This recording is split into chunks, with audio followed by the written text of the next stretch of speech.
Knowledge is really great. So is a good education. And if you have them, so are connections.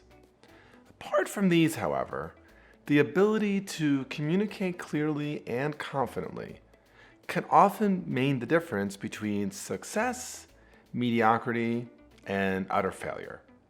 So if you're wondering how communication skills can make a difference in your professional and personal success, and if you want tips on how to prove your own communication skills, then stay tuned.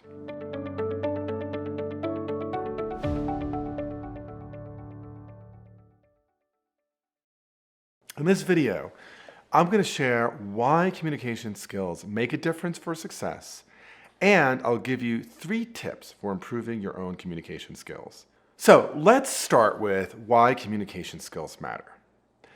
If you want to maximize your impact in the world, whether it's in business or politics or sports or government or entertainment, one of the most important ways to do that is with the help of others. Nobody you know who is successful did it on their own. So how do we get their help?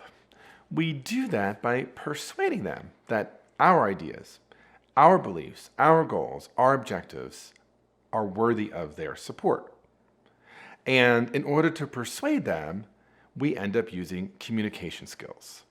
So communication matters because we need to influence other people to do things or to not do things that help us get our ideas enacted, help us get a job, help us get heard, help us move forward.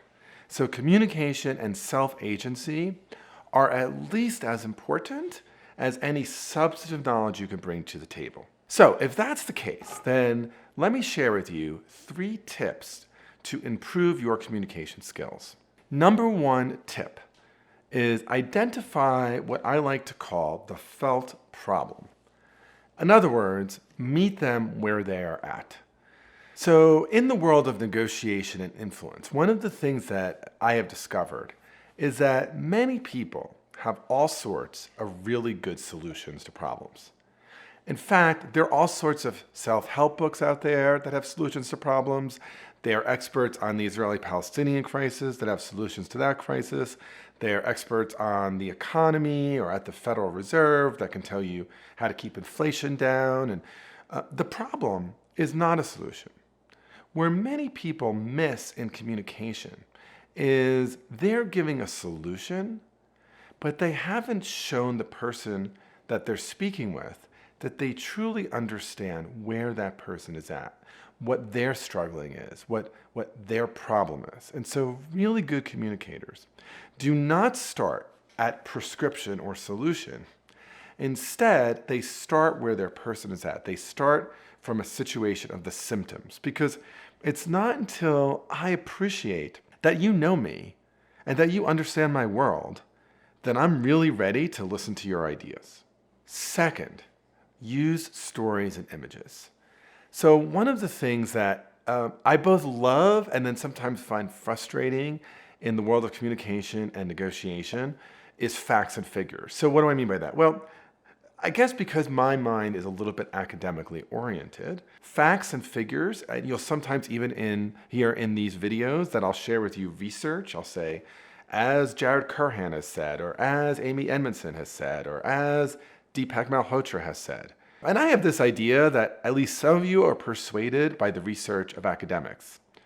But here's what I've really learned, that quite apart from facts and figures and research, stories and images and narratives are how most human beings are hardwired. And they really are a way to influence and improve your communication skills. So let's give you an example. Imagine you find yourself stranded on a desert island, and you've been told that a rescue boat is going to be arriving in 10 minutes. But here's the challenge. You're going to need to make your case as to why the boat should rescue you, because food on that boat is already scarce and the boat is already over capacity. Take a moment and think about, how would you make your case? So if that story has your mind thinking and spinning, I think I've made my case. Why? Because I've given you this image, I've given you this scenario, and I put yourself into this world, right, that is actually kind of fun to think about. I've given you a narrative and I've exercised your imagination. And that's what you want to do if you're trying to be persuasive in communication. You want to use narratives and stories and images as much as you can so that people will remember what your point is. Third, it's not just what you say, it's the whole picture. It's how do you say it? When do you say it?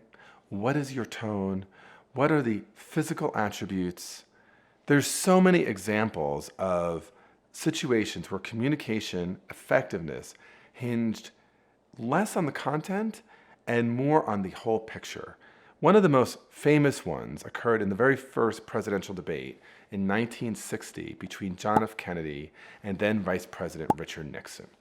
Now, most of us watching this don't remember this. We were either not born or too young to remember. But many of us may have studied it in history. And for this presidential debate, the network executives basically suggested to both sides that they should put on some studio makeup so that they looked presentable on the TV. But Richard Nixon thought that putting on makeup was just not that great a move, and JFK agreed. And so during this debate, quite apart from the content, President Nixon looked pale, kind of confused, out of place, not very presidential. JFK looked tanned, telegenic, and in control. Quite apart from the content, many people say that that presidential debate shifted the favor towards JFK and away from Nixon. Take another image from another presidential election. In 1988, the Democratic nominee, Michael Dukakis, had a challenge. One of his challenges was that he was seen as weak on national defense. He was a governor, so he had no foreign policy credentials. And at the time especially, Democrats were often seen as being weak on foreign policy issues, particularly with respect to the Soviet Union and the Cold War. And so the Dukakis campaign decided that Dukakis should be pictured driving a tank that somehow would show him to be kind of stronger and more forceful. Now that idea, not so bad. Execution, terrible. There ends up being this image of Michael Dukakis, who by the way was quite short, in a tank with his head barely popping out in this helmet.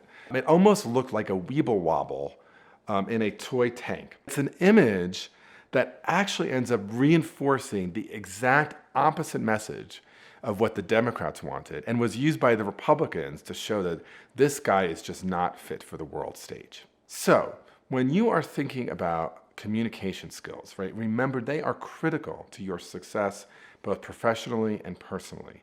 And 3 pieces of advice, 3 tips you want to remember are, first, identify the felt problem. Meet them where they're at. Second, whenever you can, use stories and narratives and images to help really land your point, because people are going to remember a story much more than they're going to remember a fact or a figure. And third, it's not just the content of what you say, it's how you say it, when you say it, what is the setting in which you're doing it. All of that matters. If you want to learn more about how to be effective in communication, watch this next video, which are what are the steps in the mediation process.